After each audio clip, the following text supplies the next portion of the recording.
की पार्टी जाति आधारित गणना जो बिहार में हो रही है उसका विरोध करने के मामले में मजिस्ट्रेट चेकिंग में पकड़ा गए और बुरी तरह ये फंस गए। और इनके इस एक्शन ने यह साबित कर दिया है कि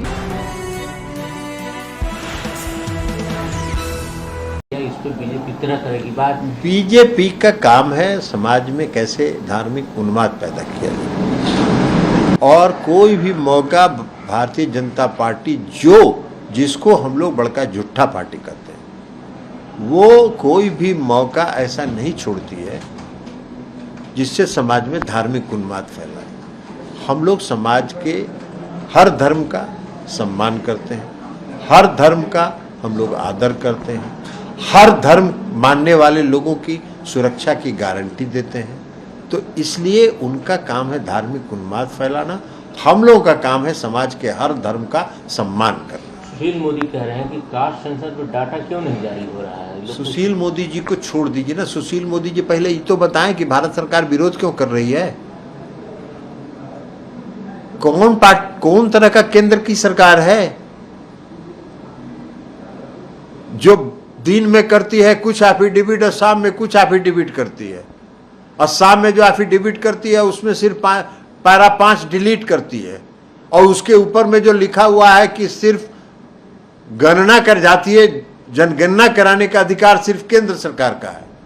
अब जिस केंद्र की सरकार को जनगणना में, जातीय गणना में, जाति आधारित गणना में, सर्वे में अंतर नहीं पता हो, उसका क्या। सुशील मोदी जी की पार्टी जाति आधारित गणना जो बिहार में हो रही है उसका विरोध करने के मामले में मजिस्ट्रेट चेकिंग में पकड़ा गए और बुरी तरह ये फंस गए।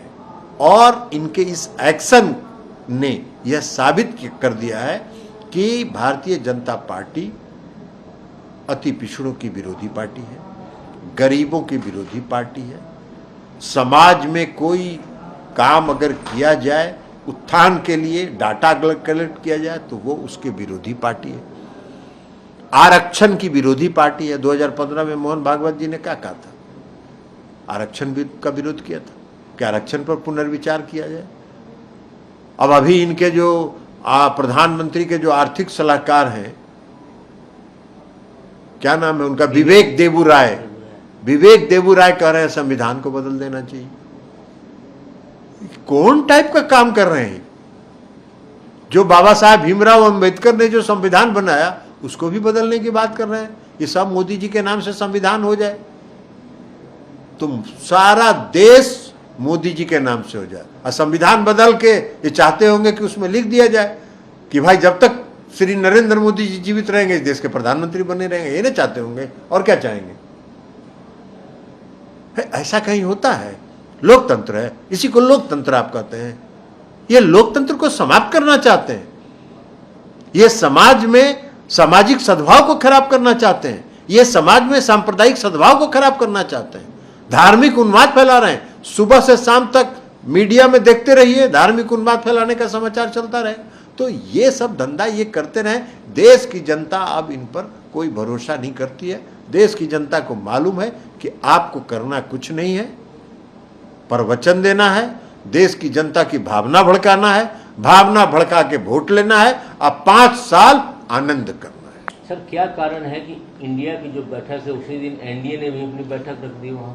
हताशा, घबराहट, परेशानी, सत्ता जाने का डर, और क्या हो सकता है। आज तक कभी नरेंद्र मोदी जी 9 साल हो गया ना उनको प्रधानमंत्री हुए 10वां साल जा रहा है। कभी एनडीए का मीटिंग बुलाए थे? कभी एनडीए का मीटिंग नहीं बुलाए थे। एनडीए का मीटिंग पहला बार वो तब बुलाए जब बंगलोर में हम लोग की मीटिंग हो रही थी, और उसमें भी कौन कौन नॉर्थ ईस्ट का 10-15 पार्टी नॉर्थ ईस्ट का लाके जमा कर लिए, जिसका ना कोई संसद में प्रतिनिधित्व है, ना विधानसभा में प्रतिनिधित्व है। ऐसा भी पार्टी है जो निबंधित पार्टी भी नहीं है, कागजी पार्टी है। तो सबको बुला के जमा कर रहे हैं। ये क्या है? हताश है, घबराहट में है।